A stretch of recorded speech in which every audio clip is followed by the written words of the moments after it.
कोटि प्रणाम। मर्जी शाकाहार मेरे संस्कारों में है। मर्जी पर जब मैं लोगों को समझाने की कोशिश करता हूँ तो वो तर्क कुतर्क करते हैं। मर्जी ऐसे में हम उनको उनको समय समझाएगा, उनको समय समझाएगा। जिनको संतों के वचन और सात्विक पुरुषों के वचन नहीं समझ में आते कि भाई मुर्गा बकरा इनमें सब में जीव है, आप इनको काटते हो इनको खाते हो। बोले मैं काटता नहीं, मैं दुकान से ले आता हूं। तो अगर आप ना खाओ तो वहां कटना बंद हो जाए ना। तो काटने का कर्ता प्रेरक भोक्ता इन सबको फल एक ही मिलता है। तो आप ना कहीं हिंसा में है और इसका जब दंड आएगा तो आपको भोगना पड़ेगा।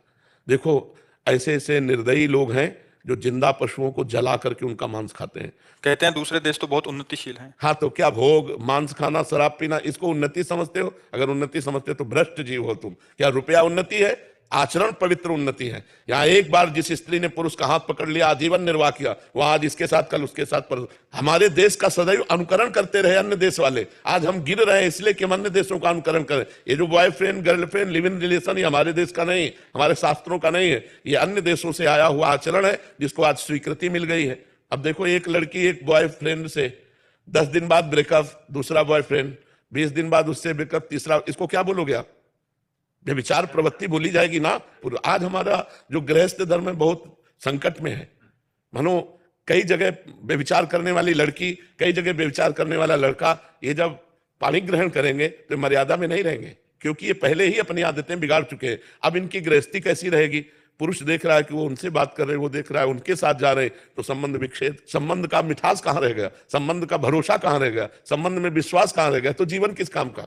तो ये विदेश कोई उन्नतिशील नहीं है। आप क्या उन्नति मानते हो विदेश में? किस बात की उन्नति मानते हो? आनंद परमानंद कहाँ है? अगर यही उन्नति है तो हमारे पास विदेशी लोग आकर के क्यों बैठते हैं? क्यों जानना चाहते हैं कि तुम किस आनंद में हो? अरे तुम भारतवासी हो, अपने गर्व में रहो, अपने धर्म में रहो, अपनी महिमा में रहो, दूसरों की बातें मत देखो। ये संसारी पुरुष हैं, ये क्या जाने। केवल इतनी उन्नति है। अगर इतनी उन्नति है तो अपने भारत में पैसे की कमी नहीं है, एक से एक धनी है। तो क्या वो शांत है? अगर वो शांत है तो संतों के चरणों में क्यों जाते हैं?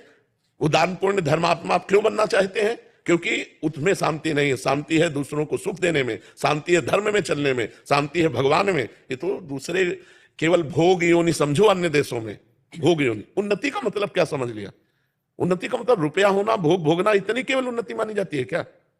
ये तो नहीं। अरे हम नमक रोटी खाते हैं लेकिन धर्म से जीते हैं। हम तो गए नहीं, लेकिन जैसा सुना है नहीं ऐसी है महाराज जी। मैं 25 साल से बाहर रह रहा हूँ, लेकिन जो आप बोल रहे हो वो ऐसा ही है। ऐसा ही है। हाँ, क्योंकि हमने सुना है, हम कभी गए तो है नहीं, हमें पता नहीं। तो फिर क्या मतलब? फिर क्या?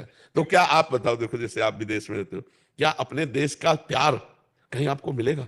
आप विचार करो, माँ से प्यार, भाई से प्यार, बहन से प्यार, पत्नी से प्यार, जो अपने देश की एक मतलब रहनी है, ये आपको कहीं नहीं मिलेगी। भला ऐसा कोई जीवन होता तुम जिसे उन्नति मान रहे हो, हमारे लिए वो तिरस्कार के योग्य है। हमारे लिए वो निंदनीय विषय है जिसे तुम उन्नति मान रहे हो। यही तो नौजवानों की बुद्धि भ्रष्ट हो गई है और वही आचरण लाना चाहते हैं अपने देश में। तो नई पीढ़ी जो गिरती जा रही है, उसका कारण क्या? कितने बच्चे डिप्रेशन में हो रहे हैं? बहुत अच्छा। हमारे सामने नौजवान आते हैं जो डिप्रेशन में हो रहे हैं। उसका कारण क्या है? यही व्यभिचार, यही व्यसन, यही गंदा चिंतन। नहीं तो आप देखो, हम गांव में पैदा हुए हैं, 50 गांव में ऐसे जो कुश्ती लड़ने वाले, 50 गांव में स्वस्थ, कभी डिप्रेशन शब्द नहीं सुना, कभी डिवोर्स शब्द नहीं सुना, कभी हार्ट फेल शब्द नहीं सुना। और आज ब्याह प्रेम संबंध होते हैं और साल नहीं बीतता और डिवोर्स हो जाता है। ये क्या है? ये क्या चरित्र है? महाराज जी, इसको सुधारने के लिए आप कुछ मुझे गाइड करें। हम आपसे यही प्रार्थना करेंगे कि अपने शास्त्रों को स्वाध्याय करके, जब तक अपने धर्म की गरिमा हमारे बच्चों के दिमाग में नहीं आएगी, तब तक आधुनिक पढ़ाई विदेशों की महिमा को समझेगा। आधुनिक पढ़ाई, और अगर अध्यात्म की बात आवे तो समझ में आ जाए। अगर हमारी बच्चियां सावित्री जी, अनसुईया जी, इनके चरित्रों को पढ़ें तो समझें।